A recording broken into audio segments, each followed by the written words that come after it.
One of the big turn-offs for using colored pencils is how long it can take to complete one drawing. It can take hours. I know that I've done drawings that have taken like 50 hours to complete with colored pencils, and sometimes you just want to get a drawing done a little bit faster. Well, in this video, I'm going to give you guys a tip to speed up your colored pencil drawings so that they no longer take you tens of hours.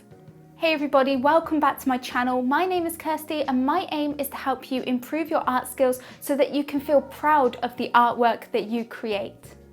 The key to speeding up your colored pencil drawings is to actually utilize other mediums in with your colored pencil drawings. Because you see, colored pencils are great for rendering really fine details, but they're not that efficient at covering a large area very quickly. It can take ages to build up layers just to fill in the white grain of the paper.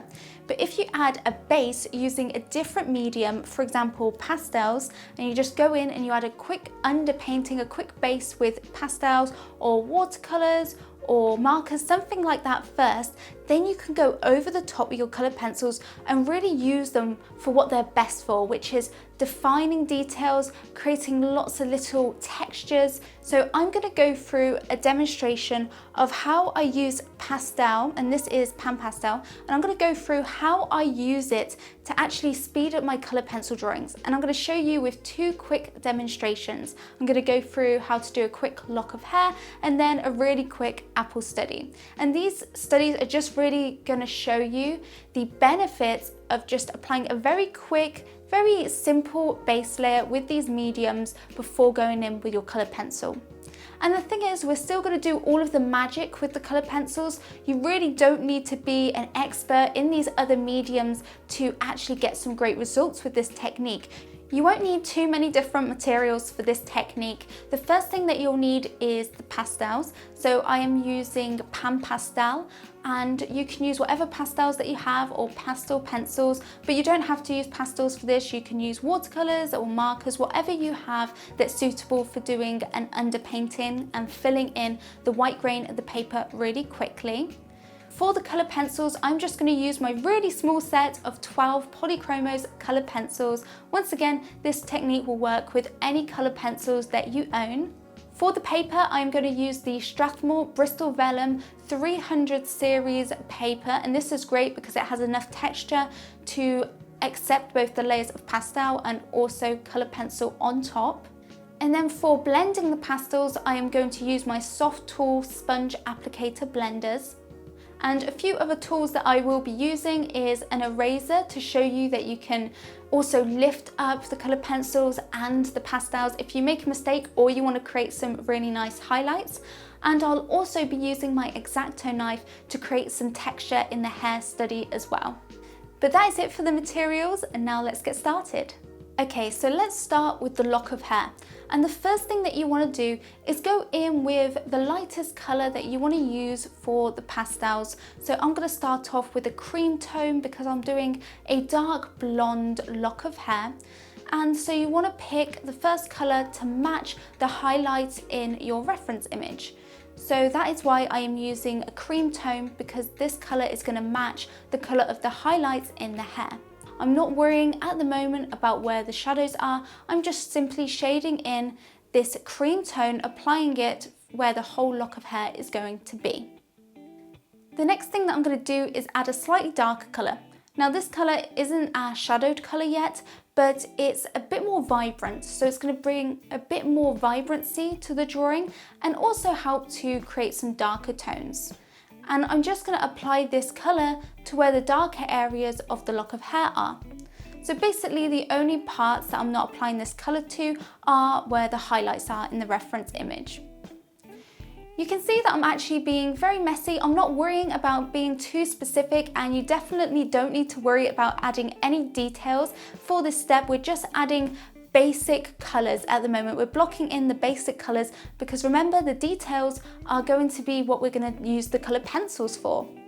And then finally, for this underpainting, I'm going to go in with some darker brown tones just to block in where the shadows are for this lock of hair.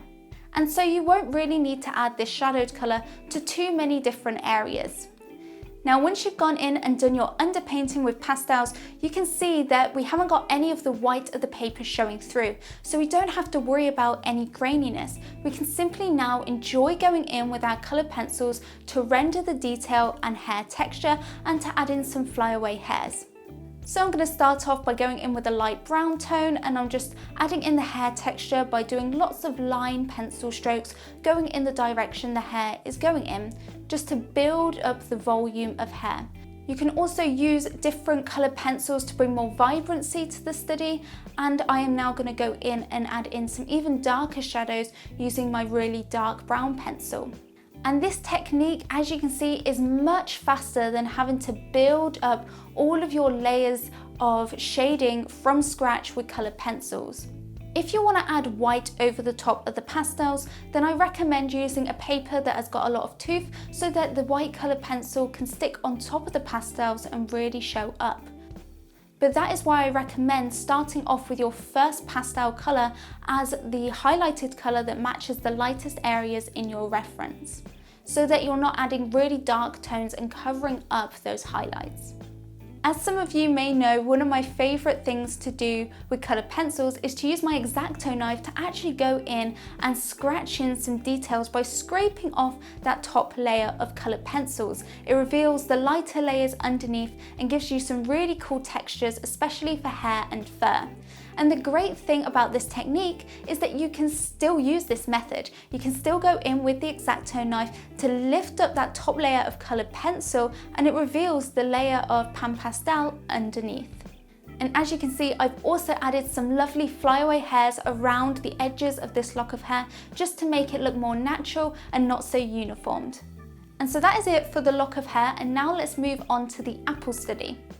I'm starting off by sketching out my apple with a HB graphite pencil, and then the first colour that you'll want to use is your red pan pastel, and I'm just shading in the whole of the apple with this red pastel, apart from the little stalk and an area at the top of the apple which is a bit lighter and has got more of a yellow tone. Once I've filled in all of the red with the sponge tool applicator, I'm going in with the yellow and now building that on top of the red and also covering up some of those lighter areas of the apple. And you can also go in and use the brown and green to start to build up an underpainting for the stalk. The final thing that I'm going to do for my underpainting is go in with a grey pastel colour and use this to block out the shadow for the apple. And this is a great way to get in shadows because pastels are really naturally very soft, and you can easily blend them out and get a really soft transition into the white of the paper, so you can make your shadows look really subtle. Once again, once I've finished the underpainting, I'm going to go in now with my coloured pencils and build up some details and texture onto the apple. I'm making sure that when I do my lines and shading on the apple that I'm curving it around how the shape of the apple would be. So making sure my lines are curved and not straight.